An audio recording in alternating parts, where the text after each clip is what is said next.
Hello everyone, welcome to today's class.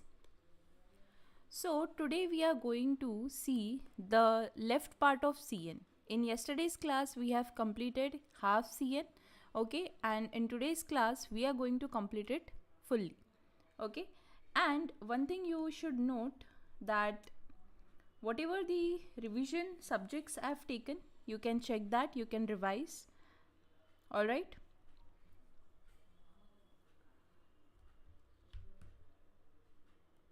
Okay everyone, so let's get started quickly now. Yes, so let's discuss now pure aloha.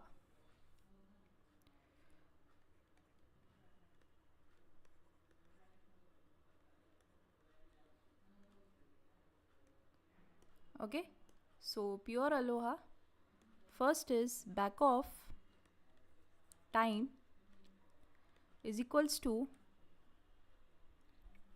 k into slot time. Alright, and k is 0 to 2 to the power n minus 1, okay, where n is equals to collision number, n equals to collision number, alright.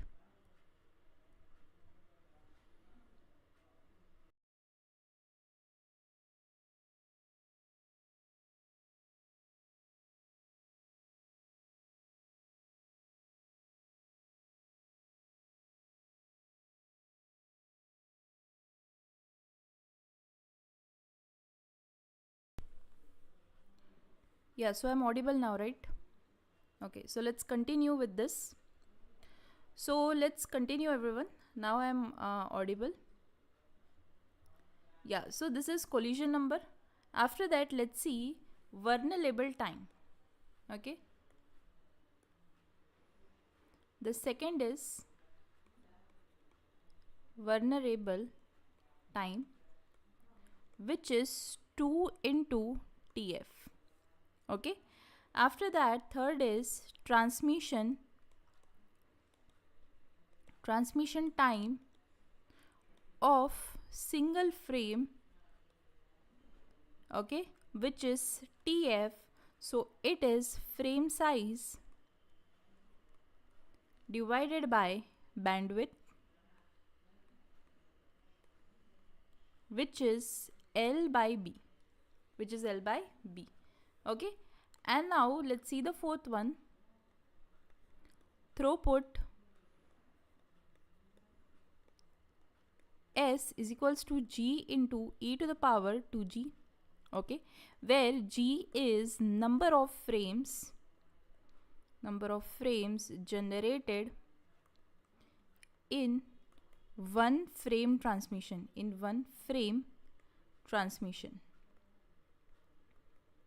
alright.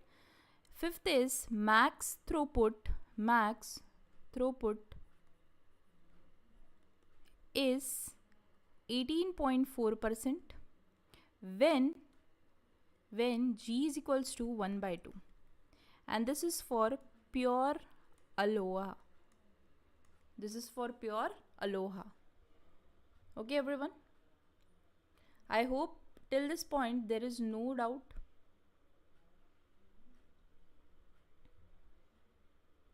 Now let's see slotted aloha.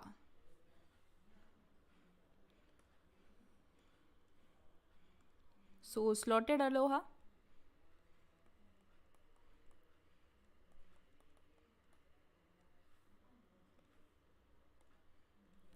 first is vulnerable time TF, second is throughput,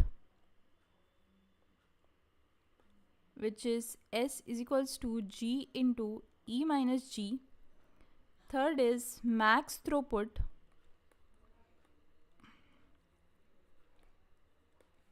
which is 36.8%, okay, when G is equals to 1, okay, when G is equals to 1. So this is slotted aloha. Alright everyone, now let's see CSMA, Okay.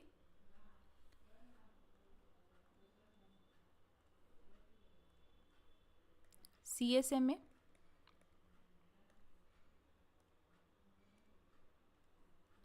So vulnerable time is equals to PD, propagation delay.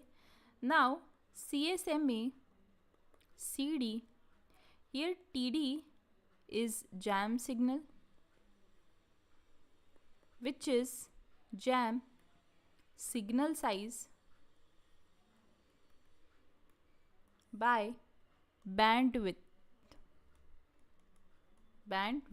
Okay, and here TD is frame,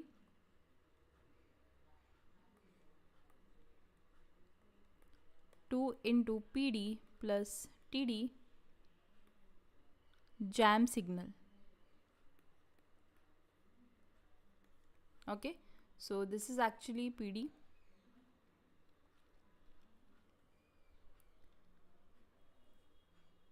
No, this is TD of jam signal.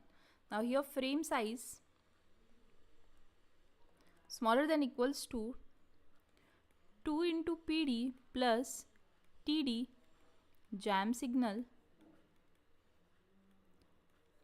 into bandwidth. Okay, into bandwidth. So Ethernet is connectionless communication, no flow control and packet level error control. Okay, no acknowledgement. It uses bus topology. It uses CSMA CD as access control method. It uses, okay, and the in Ethernet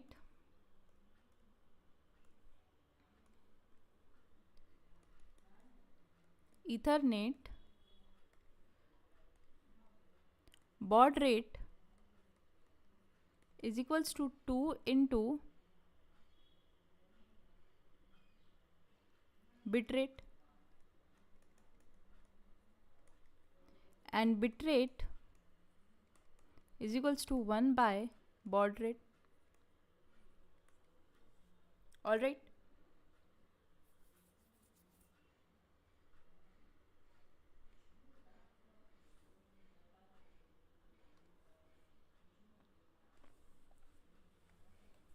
I hope there is no doubt till now.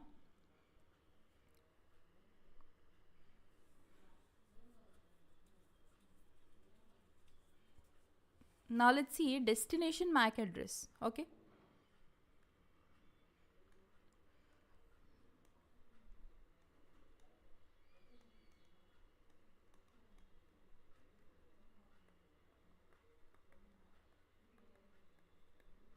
Destination MAC address. First is unicast MAC address, which is last bit of first byte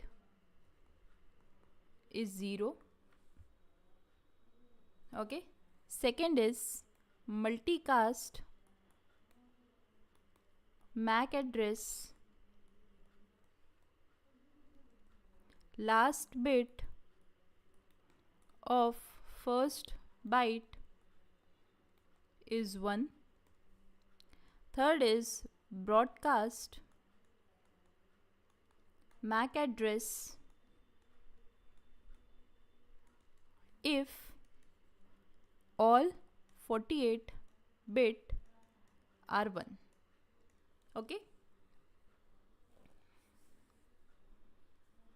So note this, everyone.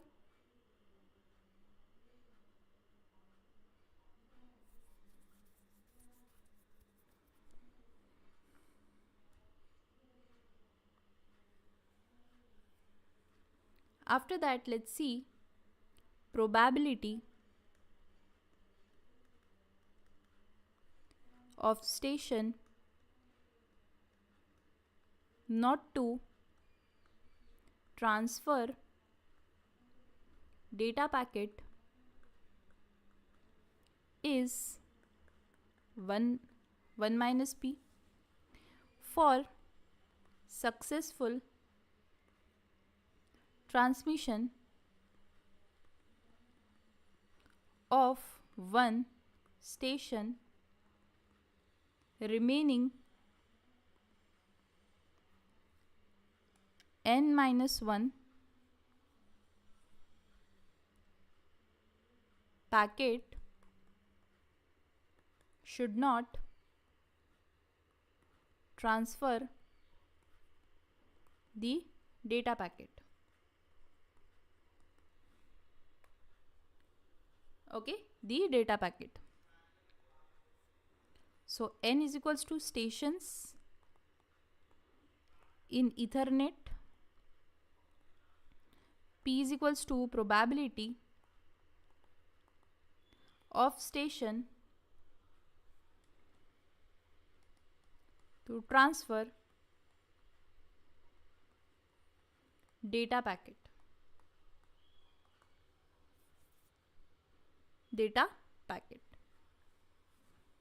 All right.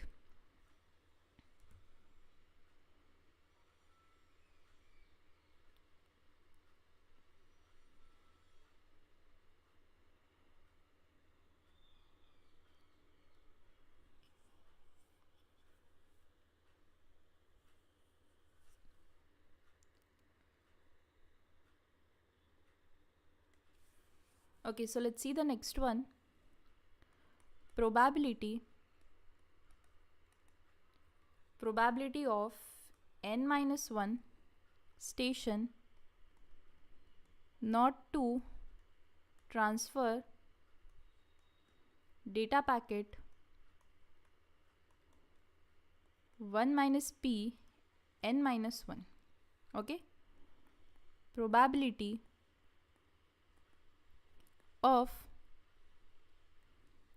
probability of success of single transmission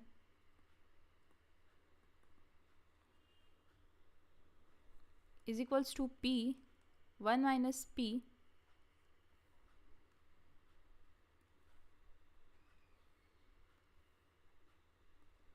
n-1. Okay, average number of collisions that might occurs before a successful transmission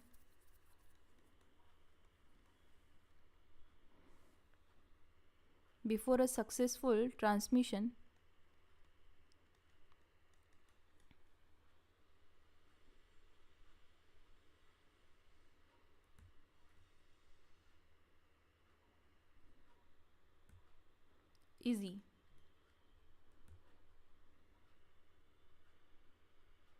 Okay, after that, throughput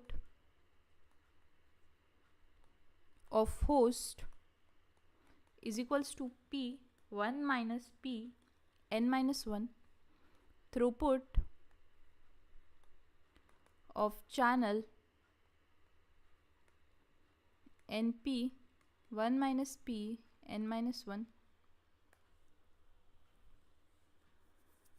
Okay, after that we will see command access protocol, polling, TDMA, and circuit switching as well. Packet switching as well we will see.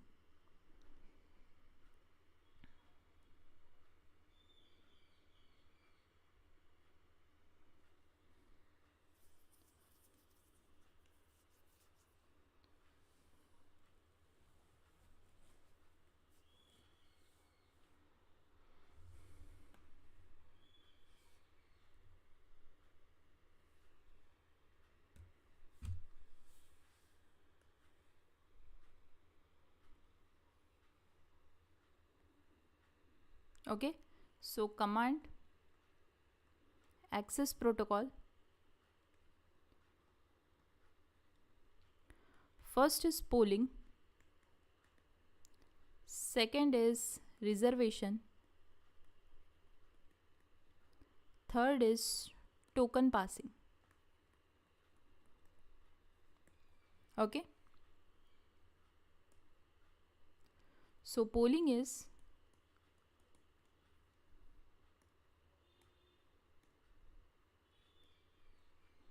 polling is efficiency,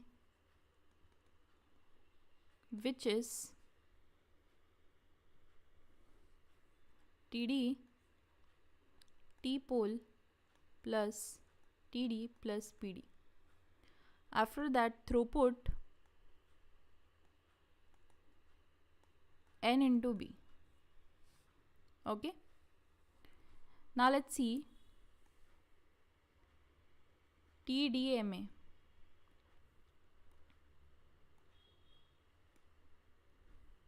Where efficiency is equals to 1 plus A, where A is equals to PD by TD. Okay. After that, packet switching.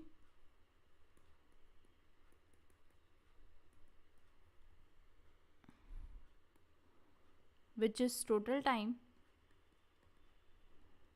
x m by b x into du plus x minus 1 into qd plus,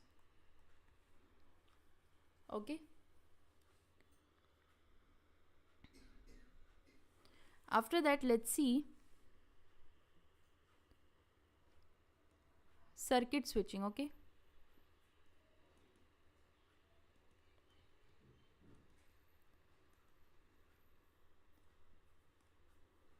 So total time s plus mb plus x into du plus t. So here s is setup time, m is message, b is bandwidth, x is number of hops, and t is tear down time. So note this, everyone.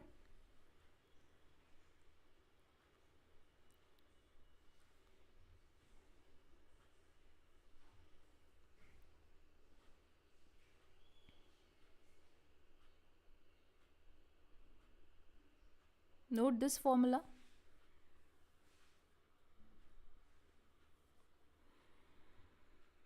And after this whole CN will get over, then I will give you some insight that up till now how much we have completed. Okay.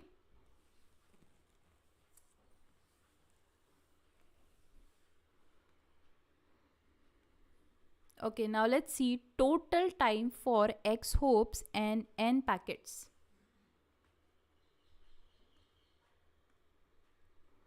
Total time for X hops and N packet.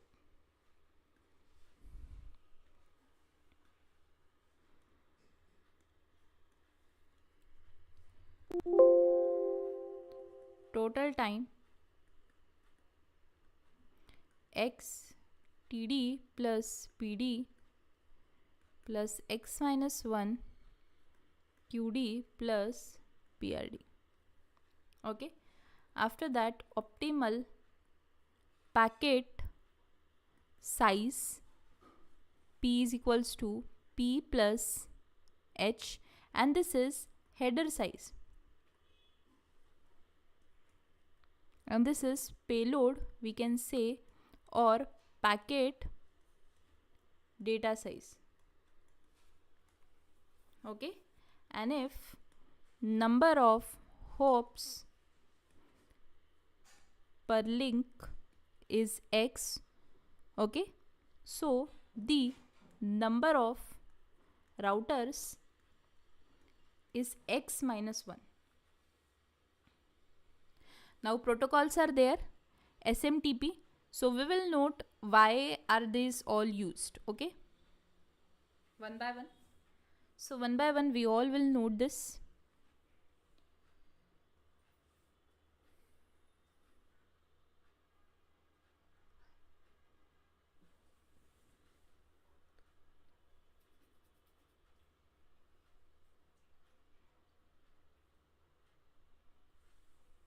Okay, so let's see protocols now.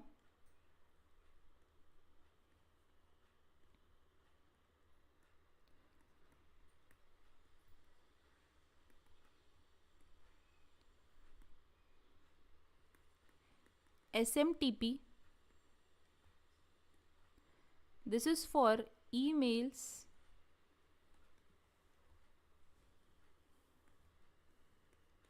DNS.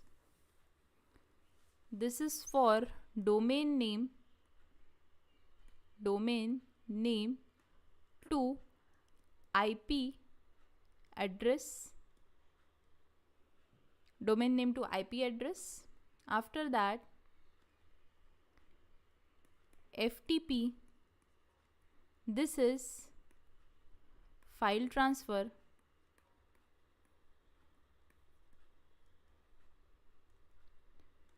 Fourth is HTTP, which is web service.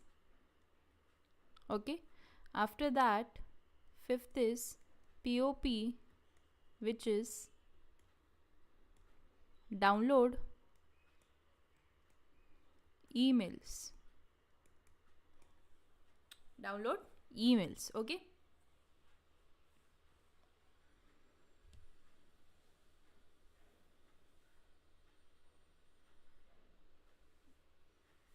Any doubts till now?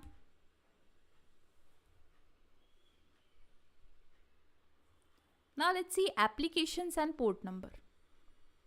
So by default, DNS uses UDP at transport layer. Okay. DNS query size is less than 512 bytes for UDP, and DNS query size is greater than 512 for TCP. So some things I may not write, but if I will say, then please note it. If you feel that is important, so please note it. If you know that's already written, or I know that, so you can avoid it. Okay.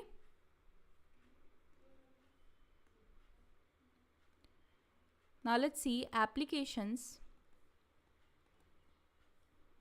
port number.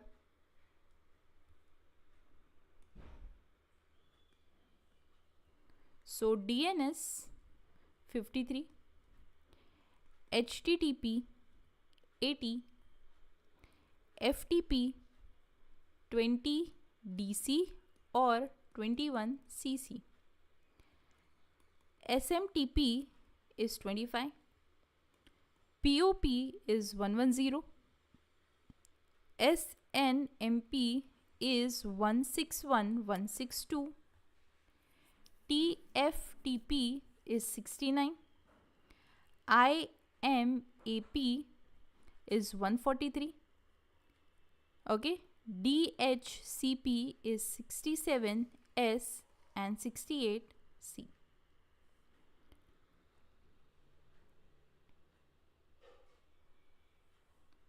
Okay, and TEINCT, this is 23.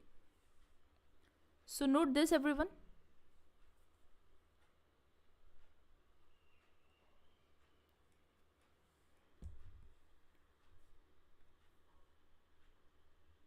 So this is L.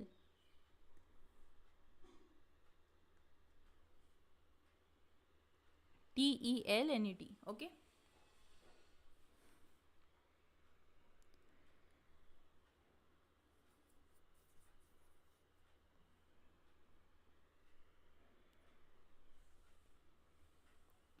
So I will write here which belongs to TCP. So this belongs to TCP. This belongs to TCP. This belongs to TCP.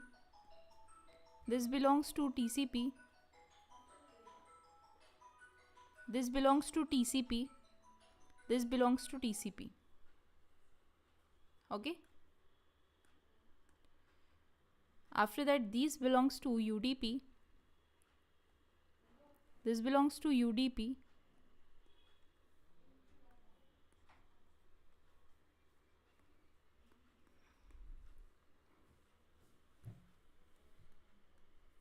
This also belongs to UDP, and this also belongs to UDP. Okay. Now ARP is what? Communication protocol to find MAC address of a device from its IP address. Okay. That is ARP.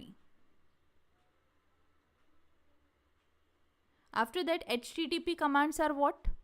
GET, HEAD, POT, POST, TRAC, delete, connect. Okay.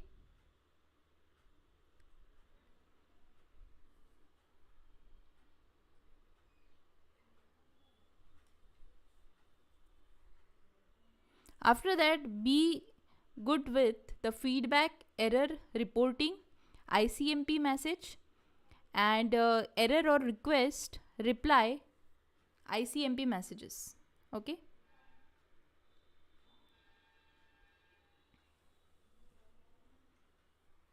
So no ICMP message will generate if in response to datagram carrying on ICMP or a fragmented datagram that is not first fragment, or for a datagram having multicast address, for a datagram having special address like 127.0.0.0.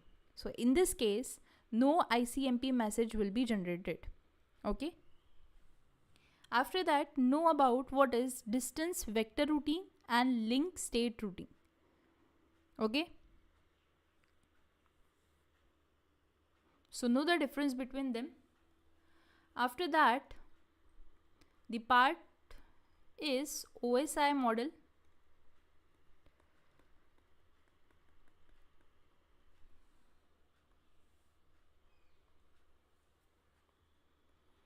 So in OSI model, application layer is there. After that, presentation layer is there. Session layer is there. Transport layer is there. Network layer is there.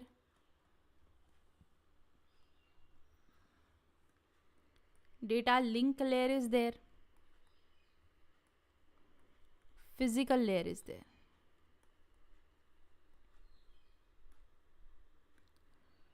So this is for user support layer.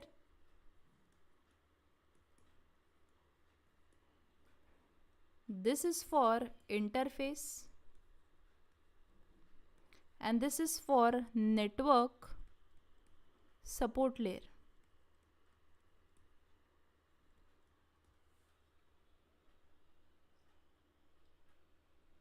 Okay, everyone.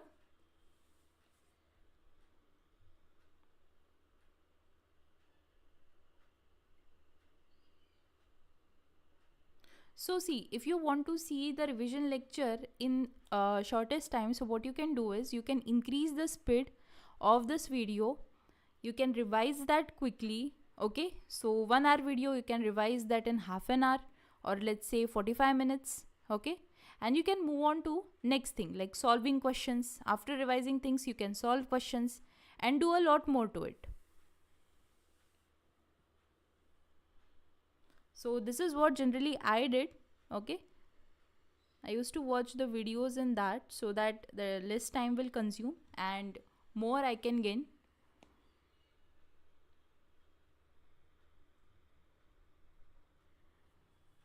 Now, what is physical layer?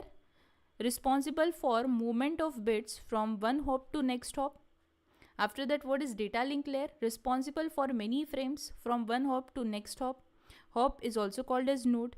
What is network layer? Delivery of individual packet from source to destination. Transport layer for process to process delivery. Okay.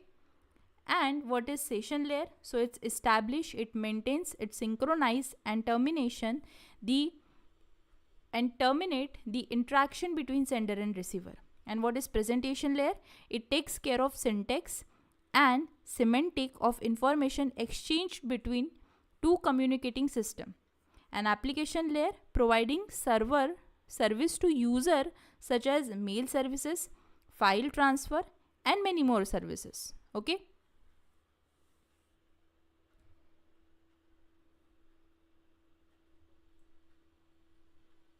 So with this, we have successfully revised the complete CN. Okay. So this is what you all can see, okay? And if you have any doubt, just you can ask me.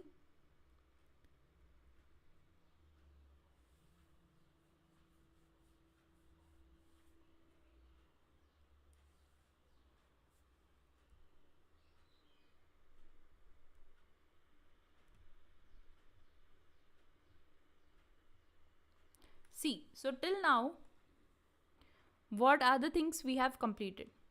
We have completed total DSA, Algo, C also.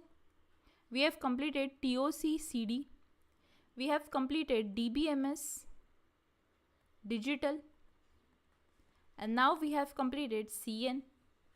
So OS is left, COA is left. Okay. Maths is left. DMS is left, discrete mathematics, aptitude is left. Okay. So 1, 2, 3, 4, 5, 6, 7, 8, 9, 10, 11, 12. Okay. Complete subjects for GATE. So this is completed, this is completed, this is completed, this is completed, this is also completed. Now OS may take 1 to 2 days, COA may take 1 to 2 days, maths we will revise in 1 day, DMS will take 1 to 2 days. And in aptitude, how it's like, you have to practice questions. I cannot give you formula or something like that. No general formula or nothing. So this is the portion which you have to do yourself by practicing more and more previous year.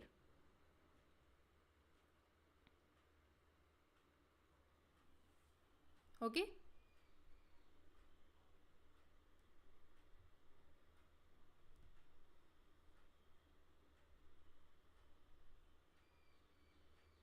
So now just tell me, out of OS, COA, maths, DMS, which one you want to revise now? Which one should I start to revise it now?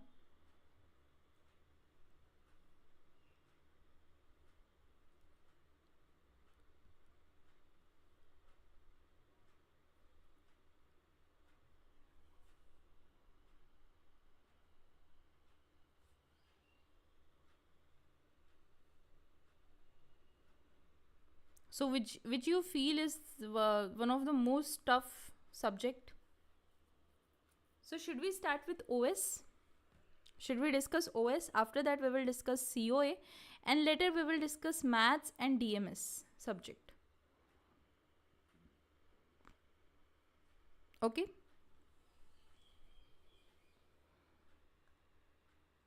So let's go with OS.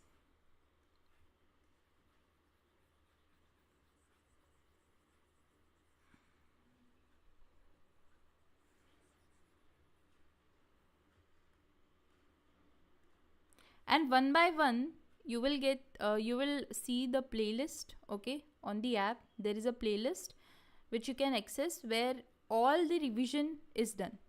Okay, you don't have to search anywhere, just go on the playlist, there you will find everything.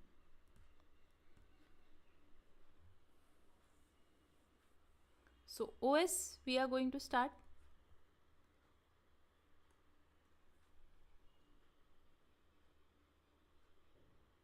Now let's see the introduction part. What is OS?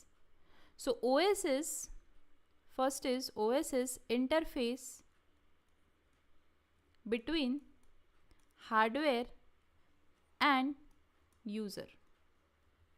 Second thing is resources manager. It's a resources manager. Third is set of utilities. Okay, this is OS.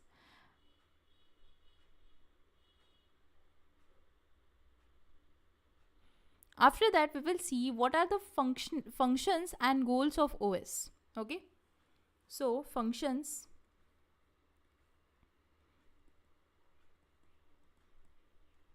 and goals. Functions and goals. So the function is CPU scheduling.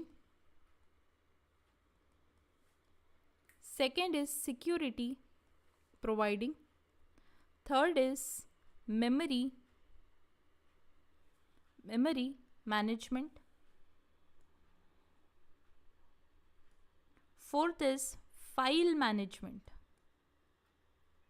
So these are the functionalities of OS. Okay, we will also see the goals of OS.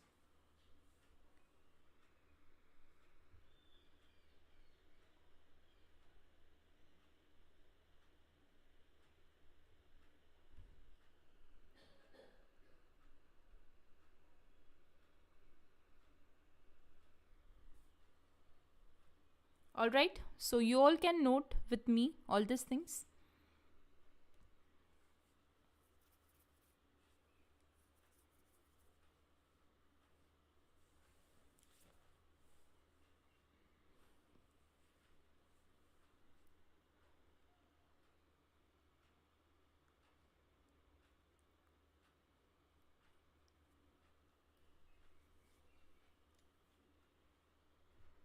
Okay, so let's see the goals now.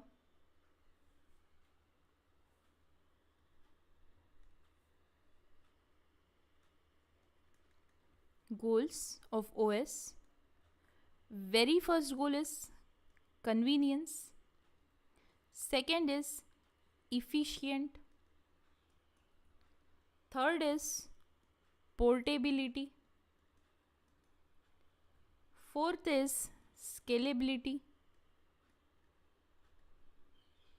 Fifth is reliability. And sixth is robustness. Okay, so these are all the goals.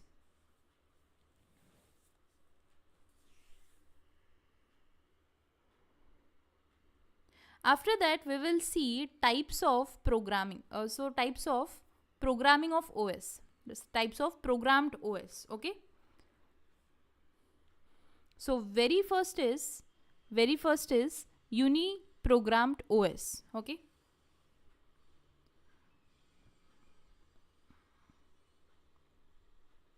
Uni-programmed OS.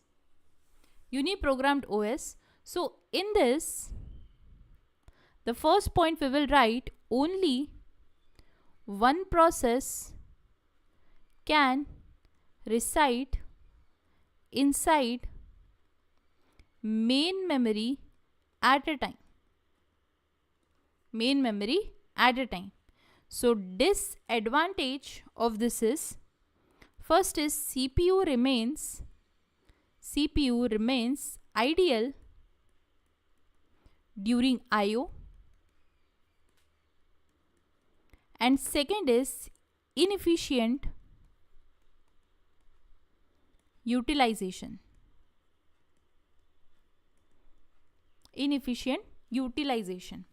So let's say we have a system where you can, let's say, railway ticket booking app. Okay, so not everyone can use, but only a person can use that application at a single time. So if a person is taking 1 hour to book the ticket, so whole 1 lakh, 2 lakh, 1 crore people are waiting for that person to get finished. After that, the other person will try. After that, the other person will try. So is it a good utilization of the application? That no concurrent execution is happening? Absolutely not. So if anything of uni-programmed is inefficient, because if a process will come, the process will do its CPU time. After that, if it will go in I/O, so CPU utilization time is not, CPU is not getting utilized.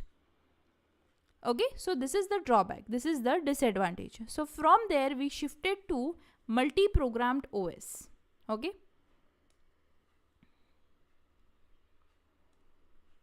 Multi-programmed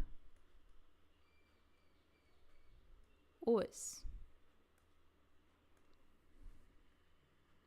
So the name itself says multiple process can reside inside main memory location at a point. So what is the objective of this? The objective is max utilization. Second is max throughput. Okay. And here the types are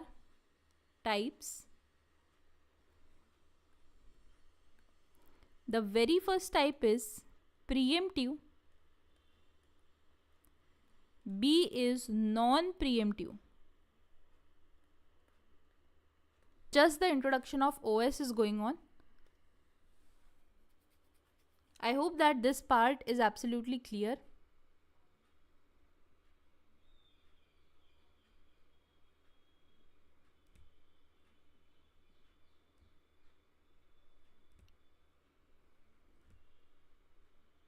After that, we will see real-time OS, okay?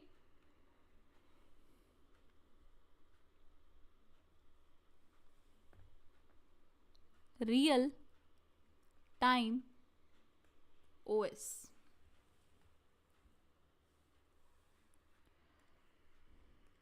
So real-time OS means system should generate response, okay, in restricted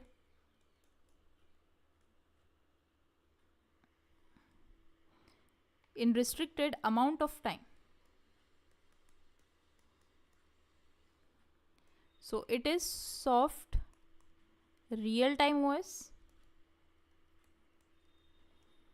B is hard real-time OS. Okay, it is that.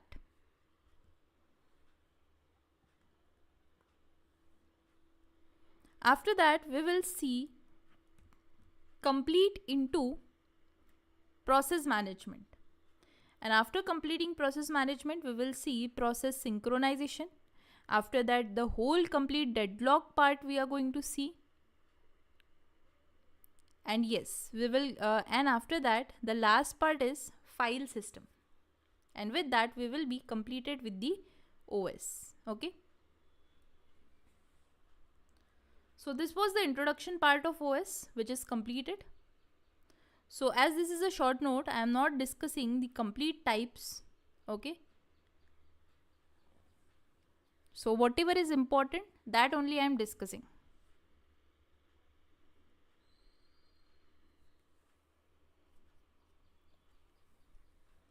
You all can note this.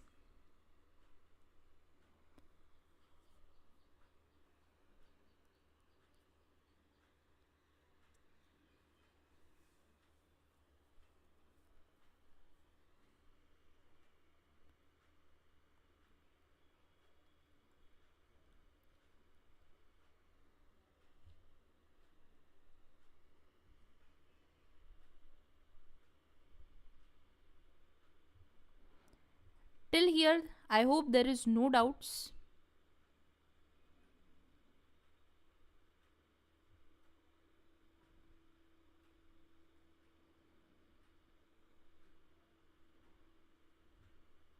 Okay, now let's see process management. All right. Introduction is completed. Now let's look into process management. So process management, you have to understand what is a process first. Process. So process is what? Program under execution. Program under execution. Instance of a program. Instance of a program. Second is, let's understand what is a program. Program is what? Binary file stored in disk. Okay. Here is date, state of instruction and data.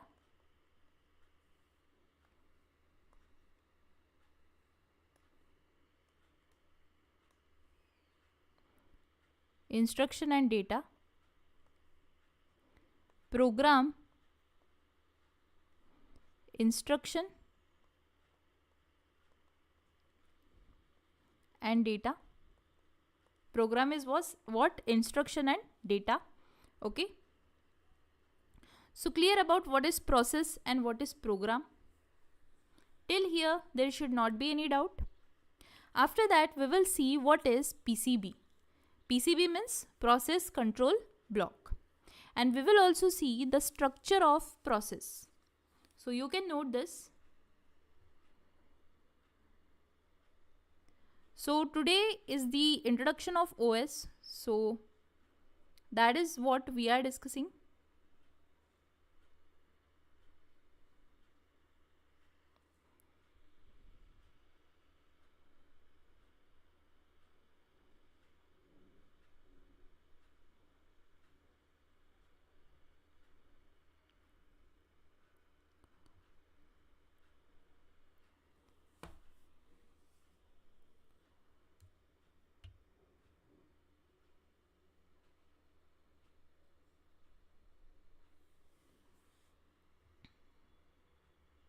Okay, now let's see what is PCB.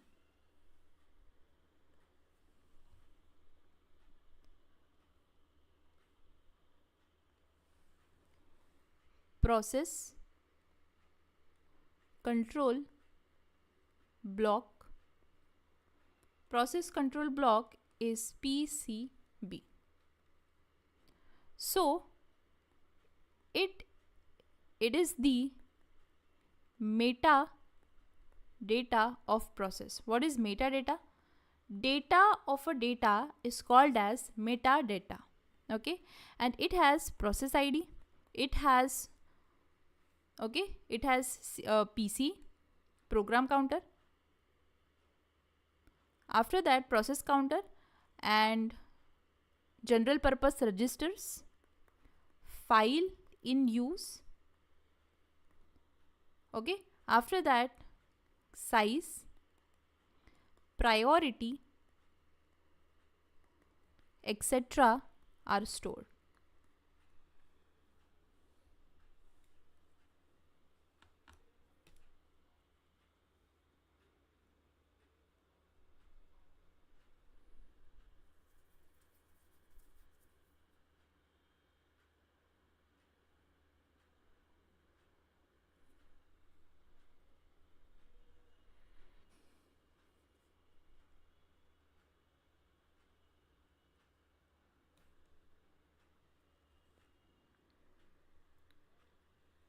So what are there in PCB? PID, process ID, program counter, general purpose register, files in use, size, priority, etc. are stored here. And how it is? See, it is stored like this.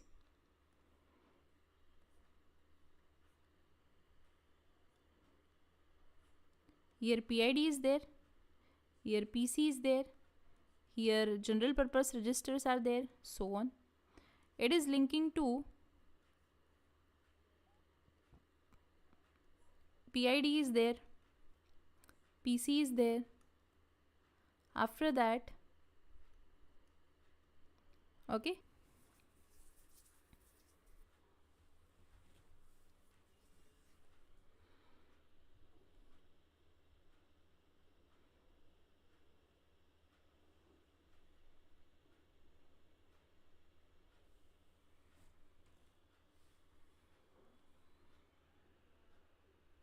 note this everyone.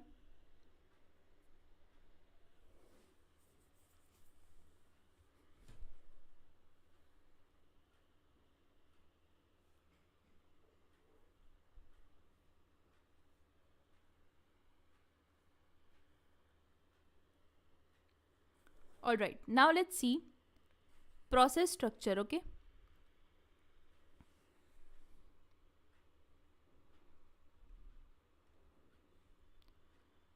Process structure. So for process structure, it will look like this.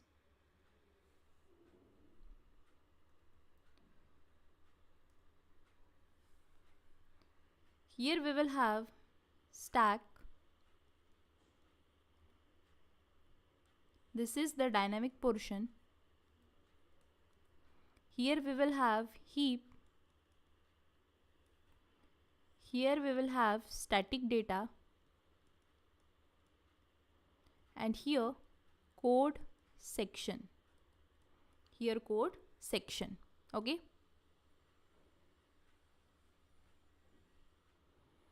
Now let's see the next topic, which is fork system call.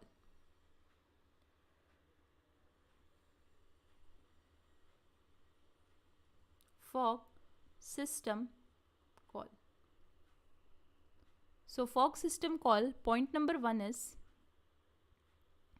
it creates child process which is duplicate of parent. Okay, duplicate. After that, if 0 is there, so it is returned to child.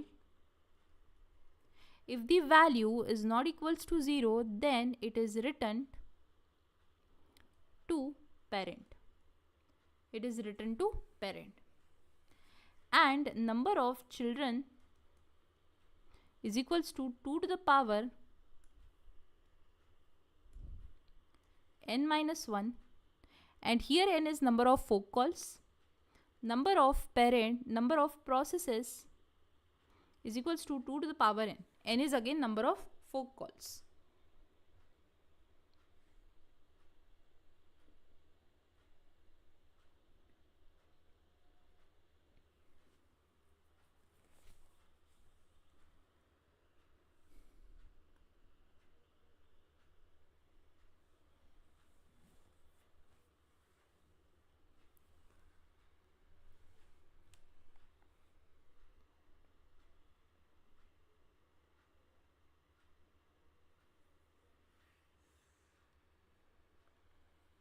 Okay, everyone.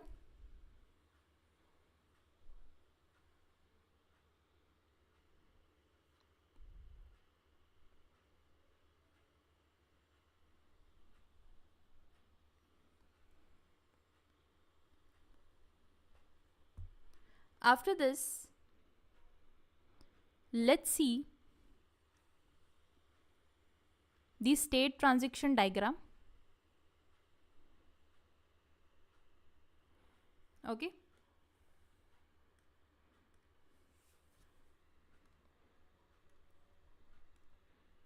State transition diagram.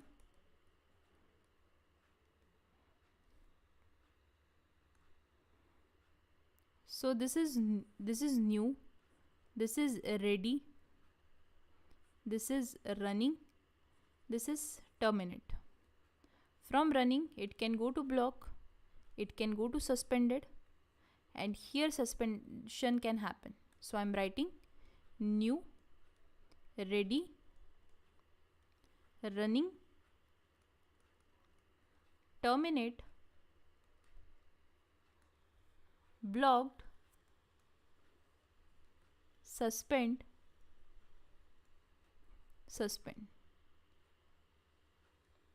Okay, and here is the process is created.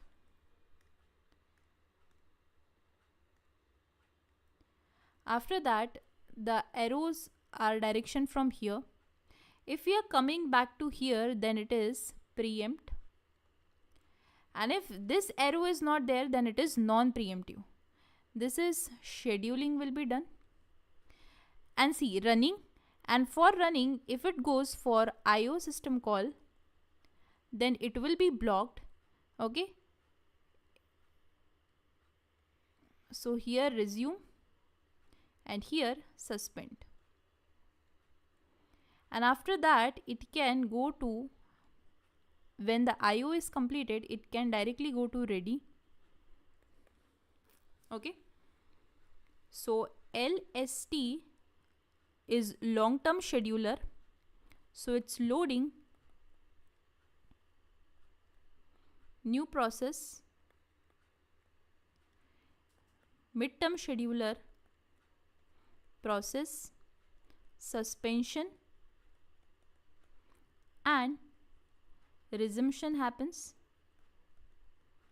After that, short-term scheduler, so process, scheduling is done by this.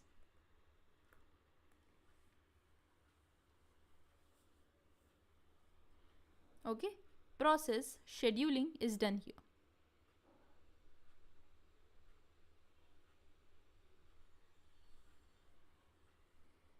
So you all can note this diagram and do let me know if you have any doubt in this diagram. So this is state transition diagram, very important.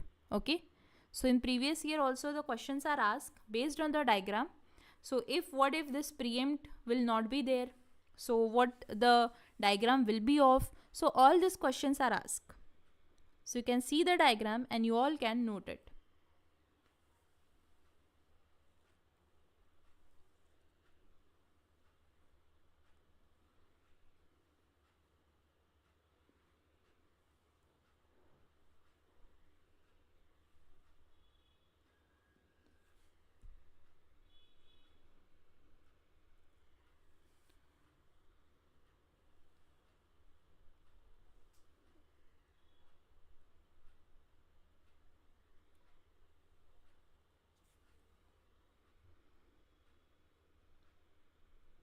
After that we will see scheduling formulas. Okay, scheduling formulas means arrival time, completion time, burst time, turnaround time, waiting time, scheduling length, throughput, all the formulas we are going to see. Scheduling algorithm also, commonly the questions asked from here. Okay, definitely the question comes from here, so you should be good with all scheduling algorithms. Okay, after that we will see how the performance of SJF is. After that we will see the effect of time quantum when this is for the round robin. Okay, and after covering all this, we will then move to the process synchronization, where we will see critical section, race condition, preemption, mutual exclusion, and so on. And after that we will also see synchronization mechanism, which is based on software, hardware, kernel based, and everything. Semaphore also we will see, counting semaphore, binary semaphore. We will see first reader writer problem, dining philosopher. Okay, read write problem. And after that we will move to deadlock. We will see the conditions for deadlock. We will see deadlock handling, how it is done. And after that we will see memory management. Okay, all the memory management, fixed partition, variable partition, non-continuous allocations, and so on. Demand paging, page replacement algorithm, thrashing. And after that we will see file system, contiguous allocation, linked allocation, indexed allocation. Okay, so shortly we are going to discuss each and every topic of OS. So today what you can do is be prepared with FCFS. Take all the algorithms, okay, and try at least one question of all this, and you will be prepared. Okay, one question, 1-2 question is also sufficient, and do solve the questions where IO time is also involved. Okay, that will make the question tricky. So just solve such questions where IO time is also involved while calculating for the process scheduling algorithms. Okay,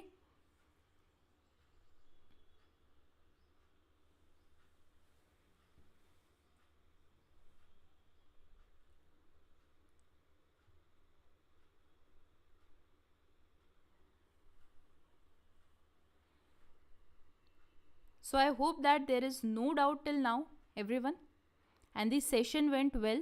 Do let me know how was the session in the comment box. Any improvements, any feedback, please let me know. Okay, and see you all in the next class. Thank you so much, everyone.